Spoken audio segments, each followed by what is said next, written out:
네, 안녕하세요. 무형글로벌입니다. 오늘은 우리 시청자분들이 많이 하는 질문 중에 하나가 뭐가 있냐면요, 베트남에 가서 좀 여유롭게 조금 살려고 하면 어느 정도 자금이 필요한가를 물어보시더라고요. 내가 얼마 들고 베트남에 가면 돼? 그러면 내가 거기서 조금 여유롭게 살 수 있지? 이렇게 물어보시더라고요. 저도 아마 한국에 있다라고 하게 되면 그와 비슷한 질문을 할 것 같습니다. 그런데 그와 비슷한 질문에 답변하기란 베트남 삶이, 베트남은 조금 적당한 곳이 아니라고 생각이 됩니다. 물론 정착하고 살 수도 있지만 완전 정착한다라는 마음이 생기는 대부분의 사람들은 여기에서 한배 가정을 이루신 분들이고요. 그러니까 한배 가정을 이루시려고 베트남에 오는 건 아니지 않습니까? 그냥 내가 베트남에 뭐 한 5년이나 10년, 길게는 또는 짧게는 1, 2년 있어 보고 싶은데 얼마 정도 들고 가야 여유롭게 지낼 수 있지? 이렇게 생각을 하시는 거죠. 그래서 이거는 한 두 가지 접근 방법이 필요한 것 같습니다. 그래서 한국 분들은 이렇게 생각하시는 분들이 많을 거예요. 내가 그 한 5억 정도 들고 가면 조그마한 장사 정도 하면서 내가 나의 생활비 정도를 벌면서 돈을 뭐 까먹을 수도 있고 또는 돈을 유지할 수도 있고 아니면 돈을 잃어버릴 수도 있지만 어느 정도 들고 가야 내가 조그마한 일을 하면서 조금 버려놓고 생활을 편리하게 할 수 있는가, 편하게 할 수 있는가, 이걸 첫 번째로 생각하시는 것 같아요. 그런데 그게 상당히 위험한 생각입니다. 제가 여기 와서 생활을 해보면은요, 그게 5억을 들고 오든 10억을 들고 오든 뭐 20억을 들고 오든 날릴 확률이 많이 높습니다. 그래서 베트남에 오신다라고 하게 되면 여유롭게 산다는 게 키포인트니까 여유롭게 사업을 안 하셔야 됩니다. 왜냐면요, 한국 분들이 여기 와서 이제 그런 생각으로 오셔가지고 여기서 사업을 조그만한 걸 하시고 계시는 분이 계세요. 그런데 그분들의 마인드는 뭐냐면 한국적인 마인드가 있기 때문에 정말 적은 돈으로도 사업을 벌일 수가 있는데 내가 이거를 로컬 사람들처럼 벌여가지고 하게 되면 돈을 잃어도 크게 잃지도 않고 또 벌어도 많이 벌지도 않겠죠. 그렇지만 생활비는 나올 수는 있을 겁니다. 그런데 이 가게를 여는데 한국 사람이 쳐다보지를 못하는 거예요. 왜냐면 너무 부족하게 보이니까. 여기에서 오래 살았다라고 하게 되면 이제 현지인들이 보는 시각들을 어느 정도 익숙해져 있기 때문에 그것을 참고 넘길 수가 있는데, 한국 분들은 어떤 가게를 열면 한국적인 마인드를 많이 양보하더라도 로컬 사람들이 여는 가게처럼 열게 되면 마음에 안 드시는 거예요. 그래서 돈이 조금씩 더 들어가게 되고 조금 더 규모가 커지게 되고 좀 더 좋은 몫을 잡게 되고 하다 보면 가져온 돈의 반이라든지 아니면 그 이상의 돈을 투자해서 큰 사업을 하게 되는 거예요. 물론 한국에서 여는 사업으로 들어가는 돈이라고 생각을 하게 되면 적은 비용일 수도 있습니다. 그런데 여기에서 보게 되면, 여기에서 좀 있은 사람이 보게 되면 좀 필요 없는 돈을 많이 사업에 투자를 하시게 되는 거죠. 그리고 그게 문제가 아닙니다. 사실은 그렇게 해서라도 베트남의 싼 인력을 써서 그냥 돌리면 되는데, 또 사장님이 또 이 사업도 직접 관여를 하세요. 뭐 식당을 연다, 직접 요리를 하시거나 아니면 카페를 오픈한다, 매일 출근해 가지고 뭐 이래 이것저것 관여를 하게 됩니다. 그러면 그 자리를 뜨지 못하게 되는 거죠. 여기 와서 여유롭게 살고 싶었는데 막상 여기 와서 열심히 일을 하고 계신 거예요. 또 한국 손님들이 오는 가게다라고 하게 되면 베트남 사람들에게 맡겨놓게 되면은 한국 사람들이 안 오게 됩니다. 이 친구들의 그 입맛도 그렇고 또 한국적인 서비스가 안 되다 보면 한국 분들은 오시다가 안 오시게 됩니다. 그러니까 그런 것들을 보고 있을 수 없기 때문에 여기 와서 한국처럼 열심히 일을 하고 계시는 분들이 많습니다. 일을 하면서 돈이 벌리고 또 이제 경제적인 이득이 생기게 되면 그것도 해볼 만한 일인데요. 그런데 많은 분들은 이런 경제적인 이익은 못 가져가면서 또 일은 거기에 매달려 있게 되고 정말 여유 있는 생활이 아니라 그냥 베트남 와서 일은 하고 있으면서 돈도 투자하고 하면서 힘들게 살아가시는 거예요.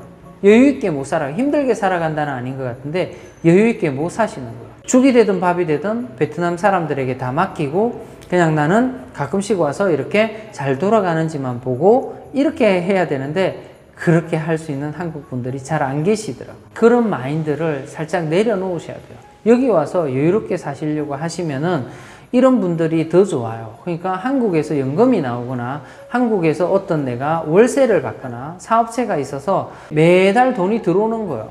매달 돈이 들어와요. 연금처럼 계속 돈이 들어오면 그 돈으로 매달 들어오는 돈으로 한국에서는 좀 여유 있게 살 수가 없는데 베트남에 오면은 좀 여유 있는 생활이 되는 정도의 규모를 알아보시는 게 맞다는 거죠. 그래서 그러면 내가 매달 돈이 어느 정도 들어가면 어느 정도 내가 매달 수입이 있으면 베트남에 가면 편하게 생활할 수 있는가를 알아보셔야 되는 거죠. 네, 그래서 오늘 그 얘기를 하려고 하는 겁니다. 제가 앞에 이렇게 길게 얘기한 거는 보통 한국 분들이 제가 지금부터 얘기하는 이런 삶을 생각하시는 게 아니라 뭉탱이 돈을 들고 와서 몇 억을 들고 와서 여기서 그 돈을 굴려가면서 조그마한 사업을 하시면서 편안하게 생활하시려고 하시는데 여기서 사업을 하시면서 편안하게 생활이 잘 안 된다는 거, 그렇게 하시는 분 정말 극소수라는 것, 이것을 생각하셔야 됩니다. 아예 아니면 내가 여기 와서 사업을 해서 내가 어떻게 성부를 한번 보겠다 이렇게 들어오시면 사업을 하셔야 되는 거죠. 근데 그게 아니시고 편안한 생활을 하고 싶다라고 하게 되면 그런 쪽을 택하시는 게 아니라 제가 말씀드리는 후자를 택하시는 게 맞습니다. 자, 그러면 한 달에 얼마 정도가 들어가면 여유롭게 생활할 수 있는가를 보셔야 되는데요. 이게 사람마다 기준이 틀려서 참 말씀드리기가 애매합니다. 그래서 저를 기준으로 말씀을 드릴 테니까 이 정도의 생활이구나 감이 어느 정도 올 수 있을 겁니다. 제가 여기 한 달에 쓰는 돈, 제 개인적으로 쓰는 돈은 한 달에 한 100만 원 정도 되게 됩니다. 그런데 제가 여행을 다니는 것을 좋아합니다. 그래서 지금 코로나가 아니라고 하면 여행을 많이 다닐 겁니다. 그러면 여행을 다니고 조금씩 여행을 이렇게 다니면서 하는 생활이면 어느 정도 들어갈 것인가, 이것을 제가 말씀드리도록 하겠습니다.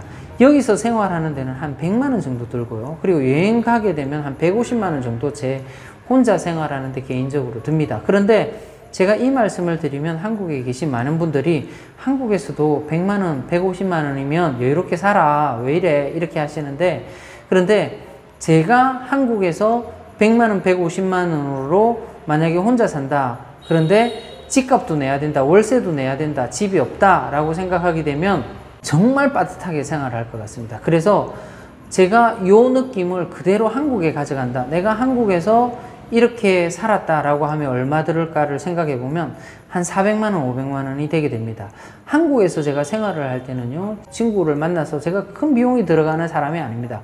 술도 많이 안 마시고요, 담배도 안 피고, 또 가끔씩 당구 치는 거 좋아하고, 사람 만나는 거는 좋아합니다. 운동 좋아해서 운동하러 이래 다니고, 또 이제 등산도 다니고, 또 이렇게 펜션이나 이런 데 같이 놀러 가고 이렇게 합니다. 그런 생활을 하는데, 그런데 제가 그 한국에서 생활할 때는 씀씀이를 항상 생각을 하고 내가 한 달에 얼마 썼는지를 계산을 합니다. 그리고 좀 지출이 많으면 약간 자제를 하고, 사람 만나는 것도 조금은 줄이려고 하고, 그런 것들도 조금 생각을 하면서 살아가게 되는데, 근데 여기서는 생각 안 한다는 거죠. 베트남에서 그냥 사람 만나고 싶으면 만나고요. 그리고 밥을 먹거나 아니면 카페에 가거나 당구비를 내는 데에 대한 부담감이 없습니다. 상대방이 내기를 머뭇거린다 그럼 그냥 제가 낼 수 있는 정도, 그리고 또 내가 여행에 가고 싶다 그러면 이번 달에 쓴 것을 계산하지 않고 갈 수 있는 정도의 돈입니다. 그렇게 보면 제 생활 규모에서는 한국에서는 제가 혼자 생활한다고 하더라도 한 4, 500만 원 쓰는 느낌을 여기서 쓰고 있는데, 그게 100만 원, 150만 원 정도 쓰는 규모라고 저는 느낍니다. 제가 그렇게 느낍니다. 한국에서 뭐 골프 치러 다니시고 일주일에 한두 번 골프 치러 다니시고 하시는 분들은 4, 500만 원으로 생활이 안 될 걸로 압니다. 그래서 물론 자기 용돈만으로는 될 수도 있겠죠. 그런데 자기 용돈만이 아니라 전반적인 생활을 싹 다, 생활비를 싹 다 드린다라고 하게 되면은, 혼자 산다고 가정했을 때를 보게 되면은 골프 치면서 4, 500만 원으로 안 되지 않습니까? 그죠? 그래서 여기 오셔가지고 골프를 친다라고 하게 되면 아마 플러스 한 150만 원이나 200만 원 정도를 더 하셔야만 아마 골프 치고도 충분히 이제 여유롭게 생활을 하실 수 있을 것 같습니다. 그런데 밤에 유흥까지 즐기시겠다 하게 되면 이거는 가늠이 안 되는 거기 때문에 어떻게 말씀을 드릴 수가 없겠네요. 자, 그리고 실제로 여기에 오셔가지고 혼자 오시는 분의 많은 분들이 혼자 있겠다가 아니라, 우리 여기 최근에 들어오신 구독자분들도 싱글이지 않습니까? 그러면 와서 내가 혼자 생활하겠다가 아니라 베트남 여자친구가 있었으면 좋겠다라고 생각하는 분들이 계실 겁니다. 그러면 그런 분들은 어느 정도의 돈이 더 있어야만 그러면 생활이 될까를 생각하시는 분들도 계실 건데요. 정상적인 베트남 여자친구를 구한다라고 하게 되면 제 생각으로는 한 50만 원 정도 더 보태시면은 충분히 둘이도 생활할 수 있습니다. 물론 이제 뭐 그 친구가 따로 생활을 하고 숙소가 따로 있고 약간의 도움을 주는 정도라고 하더라도 그 정도면 충분하고요. 같이 산다라고 하더라도 그 정도의 돈이면 50만 원 플러스. 제가 100만 원, 150만 원이라고 했잖아요. 여행까지 간다라고 하면 150만 원. 그러면 한 200만 원 정도면 충분히 여유롭게 살 수 있다라고 생각을 합니다. 제 규모라고 하면. 그런데 이런 제 계산이 안 맞는 분들이 많이 계실 거예요. 특히 이제 호치민으로 입국하신 분들은 도시가 달라서 기초적인 생활비가 많이 들어가는 부분들도 있지만 특히 이제 한국에서 나이 많으신 분들이 조금 들어오셔가지고 여자친구를 구하기가 그렇게 쉽지는 않습니다. 생각처럼 쉽지는 않습니다. 이게 우리 구독자님도 마찬가지인데 여기 와서 여자친구를 구할 것 같지만 이게 잘 구해지지가 않습니다. 만나기는 쉽습니다. 만나자라고 하게 되면 만날 사람은 그렇게 많습니다. 이게 그냥 앱만 하나 깔아놓으면 한번 볼까? 라고 하면 본다라고 하는 사람들은 많습니다. 근데 그게 일회성이나 한두 번의 만남으로 끝나는 경우도 많고요. 또 서로 간의 미묘한 이런 기여도나 뭐 이런 게 틀려서 그냥 친구로만 남아있는 경우도 많이 있습니다. 그냥 just friend죠. 그래서 여자친구를 일반적인 여자친구를 구하기가 쉽지 않기 때문에 어떤 선택을 하시냐면 보통 여기 오신 분들이 이제 유흥은 한두 번씩 찾아가지 않습니까? 그러면 가라오케 걸들을 만나는 경우가 많이 있습니다. 가라오케에 일하는 친구들도 가라오케에 얽매여 있는 생활이 아닙니다. 자기가 가고 싶으면 가고 가기 싫으면 안 가도 됩니다. 그런데 제일 쉽게 접하고 같이 소통도 잘 되고 가라오케에 일하는 친구들이 언어 능력도 되는 친구들이 상당히 있습니다. 영어도 잘하고 한국어도 잘하고 중국어도 잘하는 친구들이 꽤 있습니다.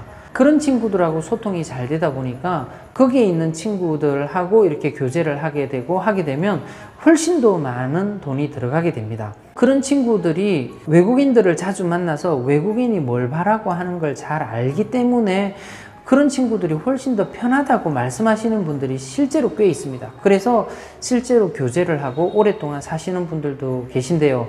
그렇게 되면 비용은 훨씬 더 커지게 됩니다. 그래서 그게 조금 쉬운 선택이고 쉽게 만나고 쉽게 같이 생활을 할 수 있다고 해서 그런 선택을 초기에 하시고 또 많은 돈을 잃어버리시는 분들도 실제로 봤습니다. 그래서 그런 선택을 안 하셔야 되고요. 그냥 조금 오래 걸리고 힘들다라고 하더라도 여기의 생활을 하시다 보면 이제 일반 우리 베트남 아가씨들도 만날 수 있고 그 다음에 그런 친구들과도 교제를 할 수 있습니다. 그래 오래 걸리지만 일반적인 여성들을 만난다라고 하게 되면 여자친구와 같이 생활하든 여자친구가 둔다라고 하더라도 한국처럼 그렇게 많은 비용이 들어가지 않습니다. 사실은 제 생각에 50만 원을 플러스하는 것도 과하다고 생각이 될 정도로 그렇게 큰 돈이 많이 추가해서 추가 비용으로 들어갈 것 같지는 않습니다. 오히려 한국 사람 두 사람이 여기 와서 사는 게 더 큰 비용이 들어가지 여기에 오셔가지고 싱글 남성분이 이제 베트남 여자친구를 구해서 살아가는 데는 더 큰 돈이 들어가지는 않습니다. 제가 오늘은 목록을 이렇게 하나하나 들어가지고 말씀을 드리지 않았어요. 뭐 집값 얼마 들고 이런 게 종목별로 이렇게 말씀을 드렸는데 그게 큰 효용이 없더라고요. 왜냐하면 사람마다 구하는 기준이 많이 다릅니다. 또 한국 분들 처음 오시게 되면 제가 여기의 외국인들이 사는 중간 정도의 가격의 집에 살고 있는데 그 집을 만족할 수도 있고 대부분의 금방 들어오신 분들은 그게 좋지 않다고 생각하시는 분들도 계실 겁니다. 그래서 여기에 하이 퀄리티가 좋은 아파트나 이런 데 정도가 되어야 한국의 중간 정도 퀄리티가 될 수도 있습니다. 그래서 그런 부분들이 잘 맞지 않기 때문에 그냥 저희 느낌으로 제가 여기서 저 정도의 씀씀이를 가지고 있는 사람들이 여유롭게 살아가려고 하면 그 정도의 돈이 들어간다라고 생각이 됩니다. 여기서 연금이 안 나오시는 분들은 뭉탱이 돈을 가지고 몇 억을 들고 들어오신다라고 하게 되면 제가 생활하는 대로 계산을 한다라고 하게 되면요. 여행을 다니면서 여유롭게 산다. 150만 원 5년 산다라고 하게 되면 한 9천만 원 들어가게 되는 거죠. 그래서 한 200만 원을 쓴다라고 하게 되면은 뭐 여자친구도 나는 같이 생활했으면 좋겠다라고 하게 되면 여기서 한 5년 정도 생활한다라고 하게 되면 한 뭐 1억 2, 3천 정도 들어간다고 생각이 됩니다. 그렇게 계산하시는 게 후자로 계산하는 게 훨씬 더 낫습니다. 뭐 3억이나 5억 들고 와가지고 여기서 조그마한 사업하면서 내가 이 돈을 잃지 않고 이렇게 여기 베트남을 즐기면서 또는 여유롭게 생활하겠다. 아닙니다. 한국 분들 여기 오셔서 정말 열심히 일하는 정말 워커홀릭에 걸린 사람들이 훨씬 더 많이 있다라는 것을 참고하시고 앞에의 계산을 하시게 되면 여기 와서도 한국처럼 생활하실 수 있습니다. 돈이 여윳돈이 있으시면 여기 와서 내가 얼마 쓰고 가겠다. 내가 한 5년 동안 편하게 1억 쓰고 가겠다. 뭐 한 편하게 좀 더 여유롭게 살면은 5년 동안 내가 2억 쓰고 가겠다. 이렇게 생각하시고 들어오시거나 나는 매번 연금이 나오니까 그 연금으로 쓰겠다. 아니면 내가 주식을 안전한 주식에 경제가 성장하는 만큼 돈 버는 걸로 내가 그것만으로 이익금 정도로만 내가 생활을 하겠다. 이렇게 생각하시는 게 훨씬 더 편하실 것 같습니다. 오늘은 제가 여유자금 어느 정도 있으면 베트남에서 여유로운 생활을 할 수 있나, 베트남에서 편하게 생활할 수 있나에 대해서 한번 말씀을 드려봤습니다. 지극히 개인적이고 지극히 주관적인 말이었기 때문에 도움이 되실지는 잘 모르겠습니다. 오늘도 저희 영상을 시청해 주셔서 대단히 감사합니다.